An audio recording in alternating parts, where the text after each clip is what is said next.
So this theorem guides us, tells what about the given system of equation we can expect and analyze. Let Ax equal to be any system of m linear equations and n unknowns. Then the equations are the system has a solution if and only if the rank of A is equal to the rank of augmented matrix AB. कि अगर आपके पास A का rank जो है और AB का rank ये दोनों बराबर हैं तो फिर ऐसे सिस्टम का सॉल्यूशन एग्जिस्ट करता है, और अगर ऐसा नहीं है तो फिर इसका यूनिक सॉल्यूशन जो है वो एग्जिस्ट नहीं करेगा। ये प्रीवियस थ्योरम में जो हमने देखा Ax इक्वल टू बी, ये सारे का सारा जो है क्राइटेरिया ये नॉन होमोजीनियस सिस्टम के लिए है। और अगर हमारे पास सिस्टम जो है वो Ax इक्वल टू 0 यानी नल मैट्रिक्स राइट साइड 0 है और होमोजीनियस सिस्टम है n वेरिएबल्स के अंदर, तो इसका नॉन ट्रिवियल सॉल्यूशन जो है वो एग्जिस्ट करता है if and only if the rank of A is less than n। कि अगर आपके पास A का जो कोफिशिएंट मैट्रिक्स A है उसका हम रैंक देखें, यानी उसके एचेलॉन फॉर्म बनाएं और वो क्या होना चाहिए, जितने उसमें वेरिएबल्स हैं उनसे उसको लेस होना चाहिए। Hence the system Ax equal to 0 of n equations in n variables has a non-trivial solution if and only if A is singular। कब है ये भी हमें पता चल गया कि उसका जो मैट्रिक्स A है वो डिटर्मिनेंट लिया जाएगा और डिटर्मिनेंट का आंसर 0 बनेगा तो वो सिंगुलर बन जाएगा, और अगर उसका डिटर्मिनेंट सिंगुलर यानी 0 के बराबर ना हो तो फिर ऐसे होमोजेनियस सिस्टम का सॉल्यूशन जो है वो एग्जिस्ट नहीं करेगा। ये बात क्लियरली इसको आपने याद रखना है। और in case of non homogeneous system जो होता है वो A मैट्रिक्स जो होता है कोफिशिएंट वो नॉन सिंगुलर होना चाहिए, that is A determinant never equal to 0। Then we have the given system has a unique solution. ये बुक पे पेज आपके पास 167 पे एग्जाम्पल 8 नज़र आ रही है। बड़ी इंपॉर्टेंट एग्जाम्पल है, लॉन्ग क्वेश्चन में आती है। For what value of lambda the equations 5 minus lambda x1 plus 4x2 plus 2x2 equal to x3 equal to 0, 4x1 plus 5 minus lambda x2 plus 2x3 equal to 0 and 2x1 plus 2x2 and plus 2 minus lambda x3 equal to 0। पूछा क्या है, have non trivial solution, इनका क्या है आपके पास non trivial solution exist करता है, and find the solutions, और इसके सॉल्यूशन भी मालूम करें। तो दो तरह के सॉल्यूशन होमोजेनियस सिस्टम में आते हैं, एक को हम कहते हैं ट्रिवियल और एक को कहते हैं नॉन ट्रिवियल। तो ट्रिवियल जो सॉल्यूशन होता है वो जस्ट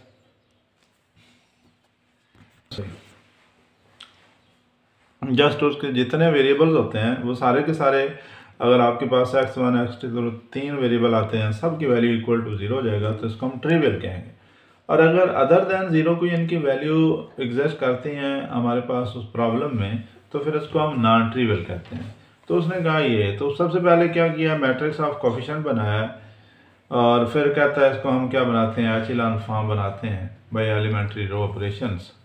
तो सबसे पहले उसने थर्ड रो को R1 के साथ चेंज किया। क्यों ऐसा किया है, बिकॉज इसमें नंबर आ रहा है और ये पिवट एलिमेंट यहाँ पे आ जाएगा और इसको हम बनाएंगे 1। तो वही काम किया, जब यहाँ पे 2 आ गया तो 1/2 से मल्टीप्लाई किया, सो 1 1 दिस 1 बन गया। फिर आपके पास जो है 1 के नीचे वाली दोनों रोज जो है उनका पहला एलिमेंट आपने 0 करना है। तो सिंपल R2 में से R1 करें और R3 में से ये देखें R1 थी 1, R2 4, तो 4 इसको मल्टीप्लाई करेंगे इसमें निकालेंगे। यहाँ 5 माइनस लैम्डा है तो इसका मेरे पास सोल्यूशन क्या होगा, मैं R1 को 5 माइनस लैम्डा से मल्टीप्लाई करूँगा और इसमें से माइनस कर दूँगा। तो यहाँ ज़रा ये डायरेक्टली लिखा हुआ है, जब आप लोग करेंगे तो ये स्टेप्स ज़रा साइड पे आपको सिंप्लीफाई करने पड़ेंगे। तो इस तरह से आपके पास ये लास्ट में देखें -6 plus 7 lambda minus lambda square by 2 है। इसको फैक्टराइज किया, क्वाड्रेटिक है, क्वाड्रेटिक आपके पास ये बन गई। तो 1 1 ये आपके पास 0 1 माइनस लैम्डा पे डिवाइड किया, मल्टीप्लाई कर दिया, यहाँ 1 बन गया, ये भी हो गया। इधर भी आपके पास -1 रह गया, और ये वैसे ही R2 में भी कॉमन था, R3 में भी कॉमन था, और उसके साथ आपने रो ऑपरेशन के मल्टीप्लाई किया, तो ये चीज़ बनी। मल्टीप्लाई करने के बाद फिर हमने क्या किया, R1 माइनस R2 कर दें, R1 माइनस R2, तो इस तरह ये 0 हो गया, और R3 में R2 को ऐड करें 0 0। अब ऑप्शन ये है कि आखिरी रो में देखिए आपके पास थर्ड रो में 2 एलिमेंट 0 0 हैं, और ये भी अगर 0 हो जाएगा तो इसका मतलब है गिवन मैट्रिक्स का जो रैंक है वो 2 हो जाएगा, ठीक है। सो ए डिटर्मिनेंट इक्वल टू 0, कि ये ए का जो डिटर्मिनेंट है वो 0 होना चाहिए, सिंगुलर होना चाहिए, और वो कब एग्जिस्ट करेगा, वो उसी सूरत में आएगा कि जब ये वाली चीज़ जो हमारे पास सारी की सारी ये थर्ड एलिमेंट जो है ये अगर 0 आ जाए तो मेरे पास ऐसे डिटर्मिनेंट की जो वैल्यूज़ हैं वो 0 हो जाएगी। तो ये प्रॉपर्टीज़ ऑफ डिटर्मिनेंट्स भी शायद आपने सेकेंड में पढ़ा हो कि ए का डिटर्मिनेंट और ए ट्रांसपोज का डिटर्मिनेंट बराबर होते हैं, 2 रोज और 2 कॉलम बदले जाएं नेगेटिव साइन होता है, और अगर किसी रो या कॉलम के सारे एलिमेंट 0 बन जाएं तो फिर उस डिटर्मिनेंट की वैल्यू जो होती है वो इक्वल टू 0 होती है। तो उसमें साथ लिखा कि पॉसिबल इसी सूरत में जब इसको हम 0 करते हैं यहाँ से लैम्डा इक्वल टू 10 निकलता है, गोया ये 0 बन गया। The given system reduces to पहले x1 0 या आपके पास 2x3 और इस तरह से ये बन गया, और यहाँ से x1 x2 जो है वो दोनों आपस में 2x3 के इक्वल निकलते हैं। x3 की कोई आर्बिट्रारी वैल्यू आप ले लेंगे, वो t ले लें, a ले लें, कुछ भी है, तो इस तरह x1 x2 x3 जो है वो a इंटू 2 2 इन्हें इसके मल्टीपल की शक्ल में या इसके लीनियर कॉम्बिनेशन की शक्ल में ये वैल्यूज आ जाती हैं। So the given system reduces to the single equations and in this way. तो एट द लास्ट लिखा क्या है कि लैम्डा 1 के लिए and lambda 10 for lambda not equal to 1 and lambda not equal to 10 the given system has only the trivial solution 0 0 as from 2, so this is invertible कि इसका matrix exist नहीं करता, वो तो नहीं करेगा क्योंकि बेसिक कंडीशन है कि अगर मैट्रिक्स सिंगुलर हो तो उसका इन्वर्स एग्जिस्ट नहीं करता, और अगर नॉन सिंगुलर हो तो उसका इन्वर्स एग्जिस्ट करता है। द क्वेश्चन 12, इससे पहले वाले क्वेश्चन है उनको ट्राई कीजिएगा और उनसे बाद में कोई अगली वीडियो में कर लेंगे।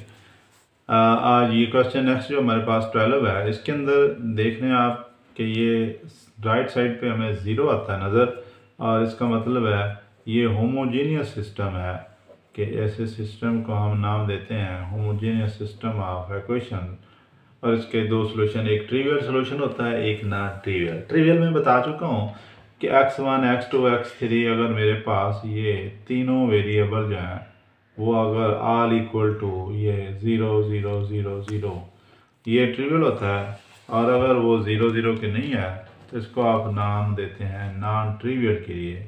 और इसके लिए क्राइटेरिया भी आपके साथ शेयर किया कि किसी होमोजेनियस सिस्टम का नॉन ट्रिवियल सोल्यूशन एग्जिस्ट करता है अगर ए का रैंक जो है वो नंबर ऑफ आपके पास जो वेरिएबल्स हैं उनसे लेस हो। क्या करना है, ए का रैंक, और ए के रैंक के लिए क्या करना पड़ेगा, कोएफिशिएंट मैट्रिक्स लिखेंगे और उसकी एचिलॉन फॉर्म बनाएंगे और फिर रैंक देखेंगे, और रैंक अगर जो कहता है नंबर ऑफ वेरिएबल से कम होगा तो इसका मतलब उसका सोल्यूशन एग्जिस्ट नहीं करता। तो सबसे पहले आपने क्या काम करना है, इसका गिवन सिस्टम का मैट्रिक्स ऑफ कोएफिशिएंट लिखना है, और बाद लोग जो है इसको वो ए के इक्वल भी लिख देते हैं। उसके बाद क्या करेंगे, एलिमेंट्री रो ऑपरेशन अप्लाई करेंगे। अब एलिमेंट्री रो ऑपरेशन हमारी कोशिश ये होगी, ये बात again I am repeating and focus, कि ये पहला एलिमेंट जो नॉन ज़ीरो एलिमेंट है वो आपने क्या बनाना है, 1 बनाना है। अब मुख्तलिफ सूरतें होती हैं, कभी रोज़ को आपस में बदल दिया जाए, कभी किसी रो को मल्टीप्लाई करके दूसरी में ऐड किया जाए या सब्ट्रैक्ट किया जाए। यहाँ पे मेरे पास कोई ऐसा ऑप्शन नज़र नहीं आता, ना तो यहाँ पे 1 है किसी के अंदर जो मैं यहाँ लगा लूँ चेंज करके, वो भी नहीं बात बनती। अगर इसको 2 से मल्टीप्लाई करता हूँ या लेता हूँ 0 हो जाता है, 5 में से 5 निकालता हूँ वो भी 0 हो जाता है। तो ऑप्शन क्या रह गया, 1/5 के साथ मल्टीप्लाई किया जाएगा। तो इसने ये काम किया है कि यहाँ पे देखें 5 2s are 10 इसमें डायरेक्टली यहाँ कर दिया R2 minus R1 and R3 minus R1 किया है, और ये मेरे पास बन गया है जी 0 0। और ये थर्ड रो जो है वो पूरी की पूरी। और इसमें अलबत्ता आप ये ऑप्शन कर सकते हैं कि 1/5 के साथ ये देखें 1 1 माइनस 1/5 0 माइनस 5 4 एंड 0। इन मैंने क्या किया 1/5 से R1 को मल्टीप्लाई किया, तो एलिमेंट्री रो ऑपरेशन अप्लाई किए। अब यहाँ पे ये वाली जो इक्वेशन आपके सामने आ चुकी है, जिसको मैं स्टार का नाम देता हूँ, इसमें रैंक कितना है 2 है, नंबर ऑफ वेरिएबल कितने हैं 3 है। The system has its non trivial solution. So इसका मतलब है कि सिस्टम का सोल्यूशन जो है वो कैसे एग्जिस्ट करता है, नॉन ट्रिवियल। अब assigning the arbitrary values to x3, x3 को कहता है अपनी मर्जी से को t के s की कोई भी वैल्यू दे दें, फाइन। फ्रॉम R2 में देखें 0 है मेरे पास, और ये minus 5x2 plus 4x3 equal to 0 हो जाएगा। x2 की वैल्यू यहाँ से 4/5x3। अब ये वाला जो x3 है इसको आप कोई भी वैल्यू जो है वो दे सकते हैं, से यानी आपके पास कोई भी वैल्यू। इस तरह R1 से बनाएंगे, उसको लिखेंगे 5x1 प्लस 5x2, ये जैसे मैंने लिखा है x1 प्लस x2, और ये लिख लें। तो यहाँ से ये क्या किया 5x1 जो है x3 minus 5x2 which is equal to minus ये x3। तो ये दो इक्वेशंस हैं, इनमें से x1 को कहता है ये वैल्यू हमारे पास जो है निकल गई है यहाँ से -3/5x3 की शक्ल में। The required solution is x1 is equal to -3/5x3 and x2 is equal to 4/5x3। So x3 being the arbitrary value, कि हमारे पास ये कोई भी आर्बिट्ररी वैल्यू है। और जब आर्बिट्ररी कोई वैल्यू आप देते हैं तो इसका मतलब वो डिफरेंट मल्टीपल वैल्यूज़ हो सकते हैं, इसको हम सेवरल वैल्यूज सोल्यूशन जो है, या देयर में भी इन्फिनिट नंबर ऑफ, कि उसकी बेशुमार सोल्यूशन जो है वो पाए जाएंगे।